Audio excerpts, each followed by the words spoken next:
Captain J pressed his fingers against his tired eyes as he stared at the scanner display. The debris field stretched endlessly before his ship. Twisted metal and shattered dreams floating in the cold void of space. Outpost 7 had been a thriving trade station just 2 weeks ago. Now it was nothing but scrap and memories. His ship, the Dark Star, drifted silently through the wreckage. Jay had come here following a bounty lead. But the target was long gone. Dead, most likely, along with everyone else who had called this place home. The hegemony forces had been thorough in their destruction. Jay reached for the navigation controls, ready to leave this graveyard behind. The sooner he got away from here, the better. He had learned long ago that getting involved in other people's problems only led to pain. His reputation as the Black Widow had been earned through cold efficiency and a complete lack of attachment to anyone or anything. A soft beep from the life scanner made him pause. His hand froze over the controls as he stared at the small blip on his screen. Something was still alive out there in all the death and destruction. Jay cursed under his breath. He should ignore it. Whatever survivor was trapped in that wreckage was not his problem. He had cargo to deliver and credits to earn. Getting involved would only complicate his life. But the signal remained steady, pulsing like a heartbeat on his display, against his better judgment. Jay guided his ship toward the source of the signal. He told himself he was just curious, nothing more. He would take a quick look and then leave. The life sign was coming from what had once been the station's residential section. Jay pulled on his environment suit and grabbed his plasma rifle before stepping out of his ship. The artificial gravity generators were still partially functional, making movement easier as he picked his way through the debris. Emergency lighting flickered weakly in the twisted corridors. The air was thin but breathable. Jay followed his scanner deeper into the wreckage, stepping carefully over fallen beams and scattered personal belongings. A child's toy caught his eye, a small stuffed animal with one ear missing. He looked away quickly. The life signal was stronger now. Jay rounded a corner and found himself in what had been a supply storage area. Most of the walls had collapsed, but one small closet remained partially intact. That was where the signal was coming from. Jay approached carefully, his weapon ready, in his line of work. Trapped survivors could be just as dangerous as armed enemies. He had learned that lesson the hard way years ago. He pulled aside a fallen panel and peered into the dark space beyond. What he saw made him stop breathing for a moment. A woman sat huddled in the corner, her arms wrapped protectively around 3 small children. She was tall and slender, with pale skin that seemed to glow faintly in the dim light. Strange markings ran along her arms, pulsing with a soft blue radiance. Jay had never seen her species before. The woman looked up at him with large, frightened eyes. The children pressed closer to her, their faces thin and hollow with hunger. They could not have been more than 6 or 7 years old. "Please," the woman whispered in heavily accented standard. Her voice was weak, but desperate. "My children. They haven't eaten in days." Jay stood frozen in the doorway, his rifle still raised. Every instinct screamed at him to walk away. This was exactly the kind of situation he had spent 15 years avoiding. Getting involved with refugees and survivors never ended well. But as he looked at the 3 small faces staring up at him with a mixture of fear and hope, something inside his chest twisted painfully. The youngest child, a little girl, reminded him of someone he had tried very hard to forget. Slowly, Jay lowered his weapon. He extended his hand toward the woman, surprising himself with the gesture. "Come," he heard himself say. "My ship has food." The woman stared at his outstretched hand for a long moment. She had probably heard stories about the Black Widow. Everyone in this sector had. Tales of the ruthless bounty hunter who showed no mercy and left no survivors. Finally, she reached out and took his hand. Her skin was warm despite the cold air. "I am Nori," she said softly as he helped her to her feet. "These are my children, Bin, Sol, and Hannah." The three children clung to their mother's clothes as they followed Jay through the wreckage toward his ship. They moved quietly, their large eyes taking in everything round them. Jay noticed how the two boys positioned themselves protectively around their sister, despite being barely older than she was as they walked. Jay found himself wondering what madness had possessed him to break his most important rule. For 15 years, he had survived by keeping his distance from everyone. He worked alone, trusted no one, and never got involved in situations that did not directly benefit him. Yet here he was, leading a family of strangers toward his ship. He told himself it was just temporary. He would give them some food and drop them off at the nearest inhabited station. Then he would go back to his solitary life and pretend this never happened. But as Little Han looked up at him with eyes full of gratitude, Jay had the uncomfortable feeling that his carefully ordered world was about to change forever. Jay woke up to the sound of giggling coming from his cargo hold. For a moment, he forgot where he was and reached for the plasma pistol under his pillow. Then he remembered. He was not alone on his ship anymore. 3 weeks had passed since he found the family in the wreckage of Outpost 7. 3 weeks that had turned his quiet, organized life completely upside down. His ship no longer felt like the cold, efficient machine it had been for years. Now it buzzed with life and energy that made his head spin. He pulled on his clothes and walked toward the cargo hold, following the sound of children's laughter. What he found there made him stop in the doorway and stare.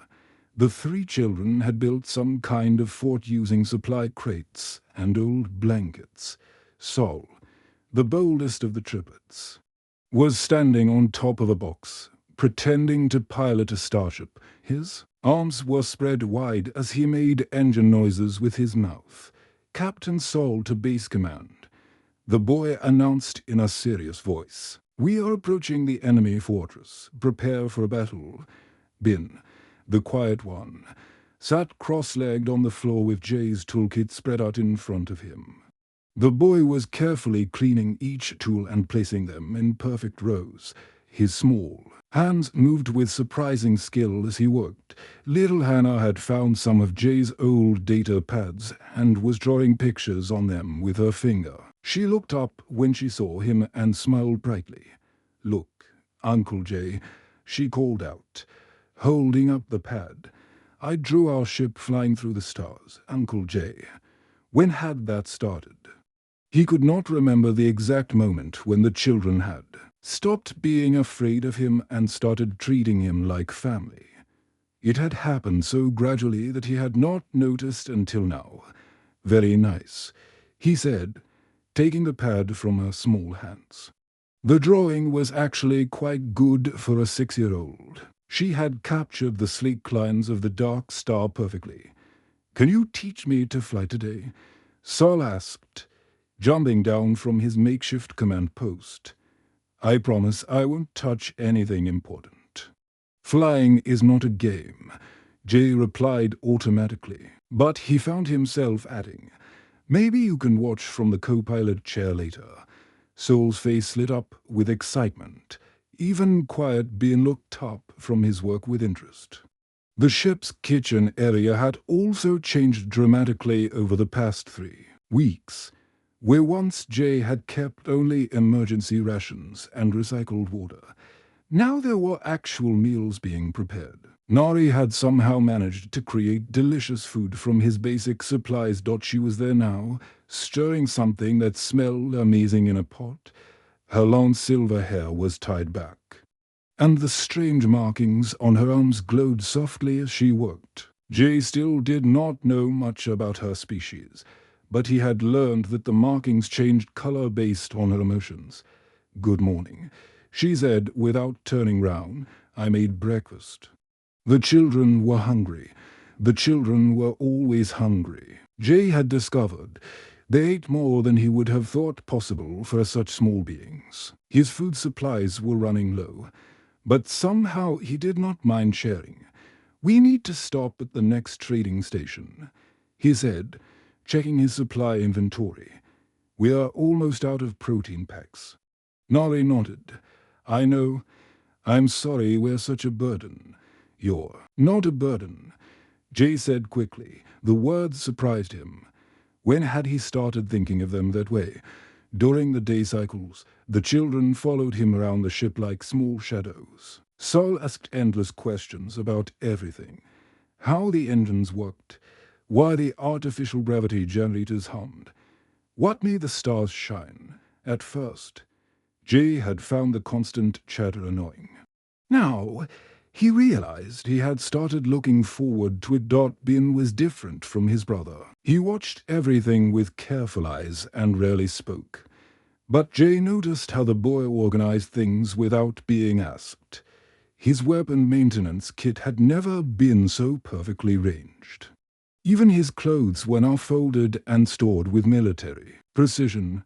Little Hannah spent most of her time in the cockpit, sitting in the co-pilot chair and creating stories about their journey. She would point at different stars and make up elaborate tales about the planets that orbited them. Her imagination seemed endless. The nights were when things felt most strange to Jay. After the children were asleep, Nari would sometimes join him in the cockpit. They would sit in comfortable silence, watching the stars stream past in hyperspace. "You're not what I expected," she said one evening. She was watching him carefully. As if trying to solve a puzzle, Jay was tucking a blanket around Hannah, who had fallen asleep in the co-pilot chair again. He did it gently, making sure not to wake her. "What did you expect?" he asked. "A monster." Nari replied honestly. "The stories they tell about the Black Widow, they say you show no mercy. That you care about nothing except credits and death." Jay's jaw tightened. He had worked hard to build that reputation. It kept people away and made his job easier. "The stories are true," he said. Nari tilted her head, studying him. "Perhaps. But monsters don't share their food with hungry children. Monsters don't let little girls fall asleep in their arms for the first time in many years." Jay felt something crack inside his chest. The cold armor he had built around his heart was developing fractures, and strangely, he was not sure he wanted to repair them. Jay was teaching Sol how to read the navigation charts when the first alarm started screaming. The sound cut through the peaceful quiet of the ship like a knife, making all three children jump in fear. "What's that noise?" Hannah asked, covering her ears with her small hands. Jay was already moving toward the cockpit, his face grim. He had heard that particular alarm too many times before. It meant trouble was coming. And it was coming fast. "Everyone stay calm," he called over his shoulder as he slid into the pilot's seat. His fingers flew over the control panel, bringing up the sensor display. What he saw there made his blood run cold. 6 massive ships had dropped out of hyperspace round them. They were big, black, and covered with weapon ports. Hegemony battle cruisers. The kind of ships that could turn a planet into dust. "Nari," Jay shouted, "get the children and strap them in. Now." More alarms began blaring as the enemy ships moved into attack formation. Red warning lights flashed throughout the dark star, painting everything in an angry crimson glow. The ship's computer began speaking in its calm, mechanical voice. "Warning, multiple hostile vessels detected. Weapon systems charging. Evasive action recommended." Jay's hands moved over the controls, trying to find an escape route. But the hegemony ships had surrounded them perfectly. There was nowhere to run. "Attention, mercenary vessel." A cold voice crackled over the communication system. "You are harboring a fugitive wanted by the Hegemony Council. Surrender Dr. Narivel Hannah immediately." And your death will be quick. Jay froze. Dr. Nari Velhana? He turned to look at Nari, who had just entered the cockpit with the 3 children behind her. Her face was pale, and the markings on her arms were glowing bright red with fear. "You know who I really am," she said quietly. It was not a question. "I know you're not just some refugee," Jay replied, his voice tight. "Who are you really?" The ship shuddered as the first enemy blast hit their shields. The children cried out in terror, clinging to each other. "My real name is Dr. Nari Velhana," she said, raising her voice over the noise of the battle alarms. "I created the biological countermeasures that have kept the Red Plague from wiping out the outer sea." All unease, Jay stared at her in shock. Every person in the galaxy knew that name. Dr. Velhana was the brilliant scientist who had saved millions of lives when the plague first appeared. She was also supposed to be dead. "You're supposed to be dead," he said. "The reports said you died when your research station was destroyed. The hegemony destroyed my lab." Nari confirmed, her voice bitter. "They murdered my colleagues and my research team. They made it look like an accident, but I escaped with my children." Another blast rocked the ship, stronger this time. The lights flickered and several control panels sparked. Jay could smell smoke beginning to fill the air. "Why?" he asked, trying to keep the ship steady as more energy bolts hammered their shields. "Why would they destroy their own scientist?" "Because they wanted my research for the wrong reasons," Nari explained. Her markings were now pulsing rapidly, cycling through different colors as her emotions changed. "They want to use my work too. Create biological weapons that could destroy entire worlds. Weapons that could kill every living thing on a planet in hours." The children were huddled together in the corner of the cockpit, their eyes wide with terror. Ben had his arms round his younger siblings, trying to comfort them even though he was just as scared. "I won't let them use my work to commit genocide," Nari continued. "The countermeasures I created were meant to save lives, not take them." Jay felt the pieces of the puzzle falling into place. No wonder the hegemony had sent 6 battle cruisers to capture one small family. They were not after refugees. They were after the most valuable scientist in the galaxy, surrendered Dr. Velhana. "Now, or we will destroy your ship." The enemy commander's voice came over the radio again. "You have 60 seconds to comply." They looked at Nari and her children. Sol was trying to be brave, but tears were running down his cheeks. Hannah was sobbing quietly into Ben's shoulder. These were not just passengers anymore. They were his family, and he would die before he let anyone hurt them. "Then we make sure they don't get you," he said, moving to the weapons console. His hands began flipping switches, bringing the Dark Star's weapon systems online. "Hold on, everyone. This is going to get rough." The ship's computer began counting down. 50 seconds to compliance deadline. Jay strapped himself into the pilot's seat and looked back at his family one more time. Nari was holding her children close, whispering something in her native language that sounded like a prayer. "Jay," she said, looking up at him, "I'm sorry I didn't tell you the truth sooner. I was afraid you would turn us in for the bounty." "How much is the bounty?" Jay asked as he charged the ship's weapons. 10 million credits, Nari replied. Jay smiled grimly as the first enemy ship moved into firing position. "Not enough," he said, and opened fire.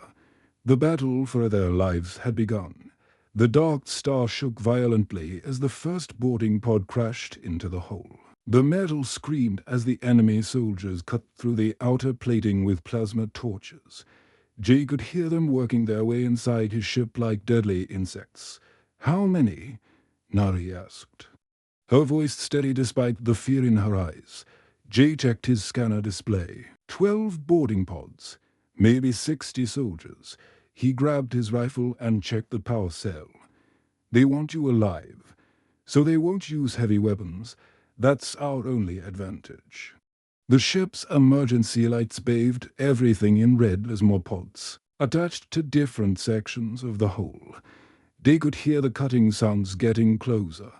They had maybe 5 minutes before the first soldiers broke through. "Take the children to the lab," he ordered, handing Nari a small pistol. "Lock the door and don't open it for anyone except me." "What about you?" Sol asked, clinging to Jay's leg. The boy was trying to be brave, but his small body was shaking.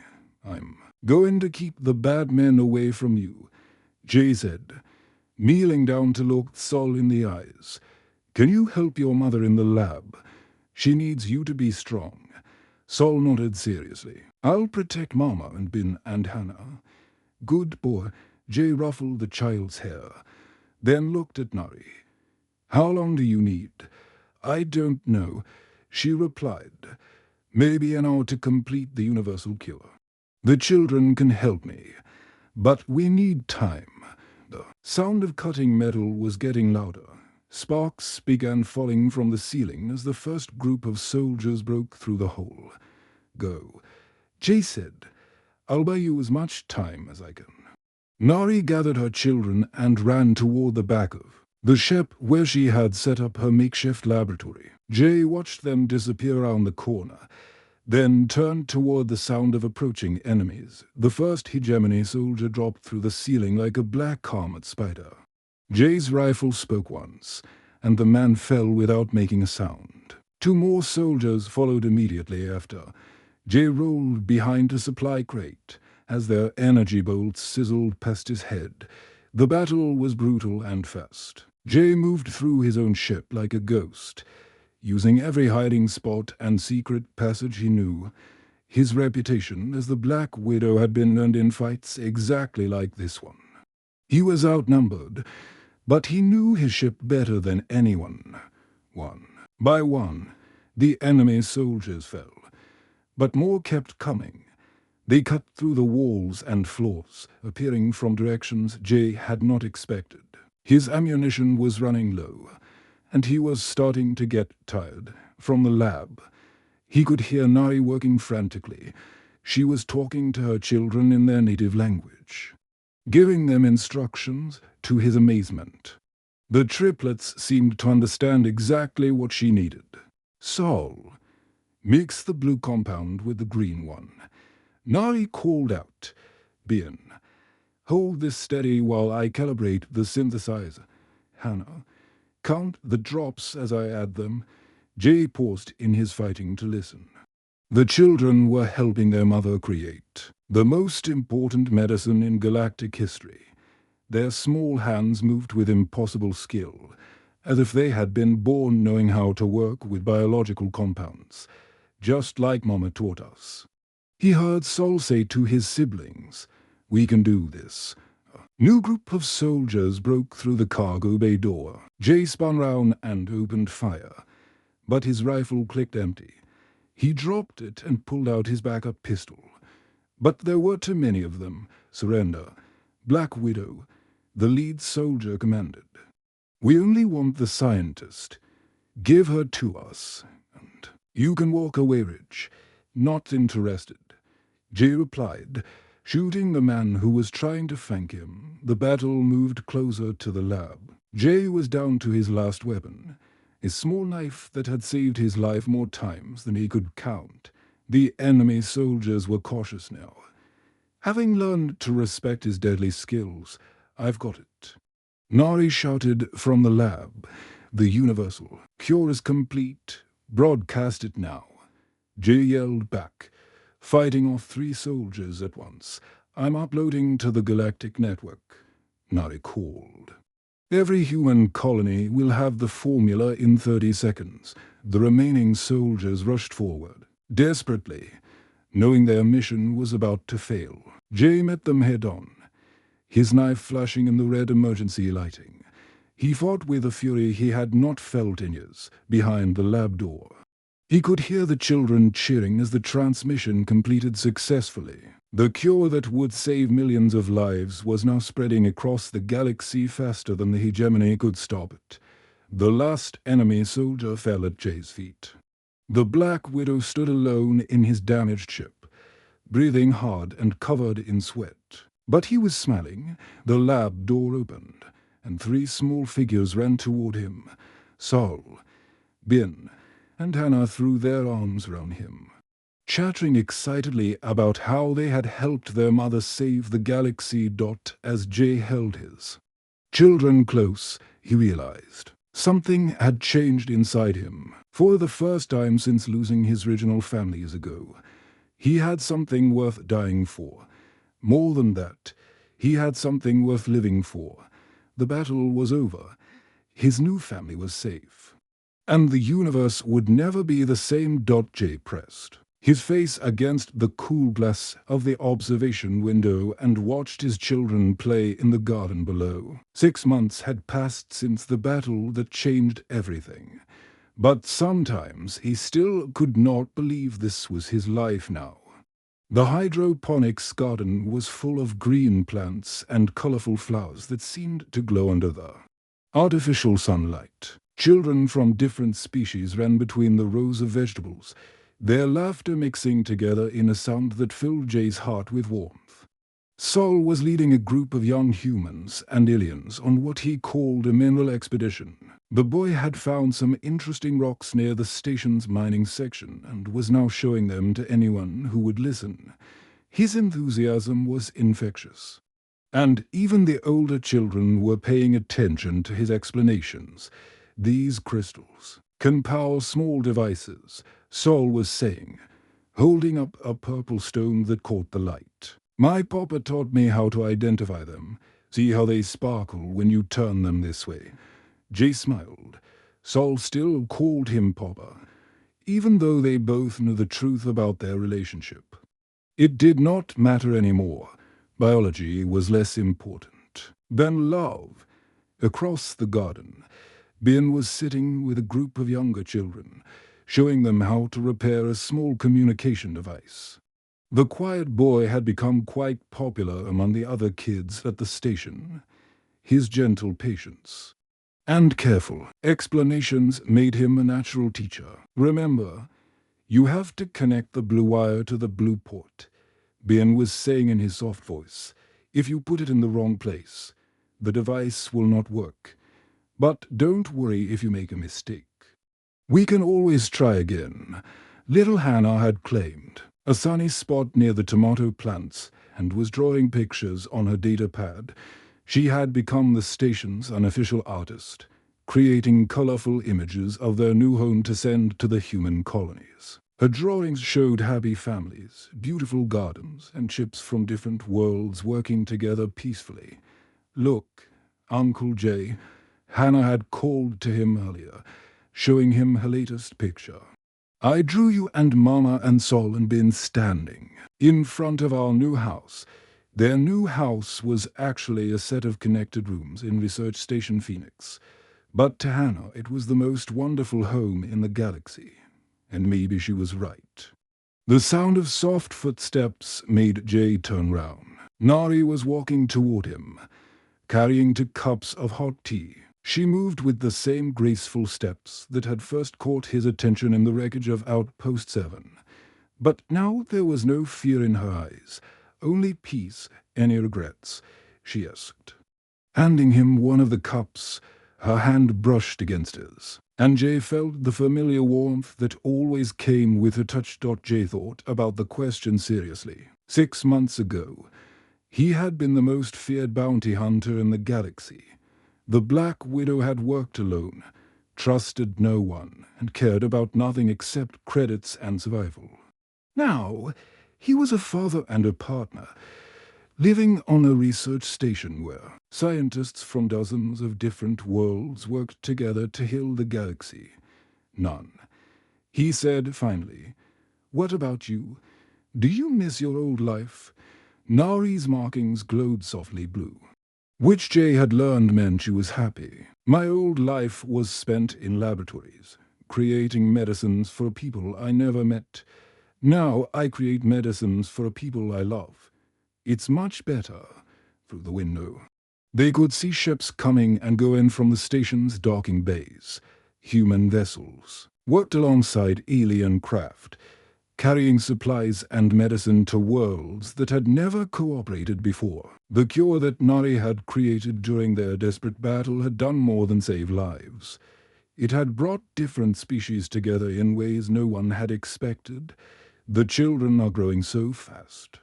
Nari observed, watching Saul help a small alien child climb onto a rock. Saul will be taller than you soon. He already thinks he's smarter than me.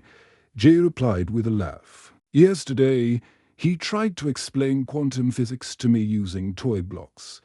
Ben has been asking about learning to pilot ships. Nari continued. He says he wants to help deliver medicine to the outer colonies when he's older. And Hannah wants to become a diplomat, Jay added. She thinks her drawings can help different species understand each other better. They stood in comfortable silence, watching their children play. Other families had joined them on the observation deck. Humans, aliens, and mixed families like their own. The station had become a symbol of hope for the galaxy. Proof that different species could live and work together peacefully. What should we call you now? Nari asked suddenly. The Black Widow is dead, you said. So who are you? Jay considered the question. For 15 years, he had been defined by his reputation. The Black Widow was a name that struck fear into the hearts of criminals across the galaxy. But that man was gone, replaced by someone he liked much better. Just Jay. He said quietly, just their father. Nari's hand found his, and their fingers intertwined naturally. I like that name better, she said, dot below them. Saul was teaching the other children how to sing a human song he had learned from Jay. Their voices rose together in imperfect harmony. But it was the most beautiful sound Jay had ever heard. The galaxy was healing, one family at a time, and Jay had finally found his place in it.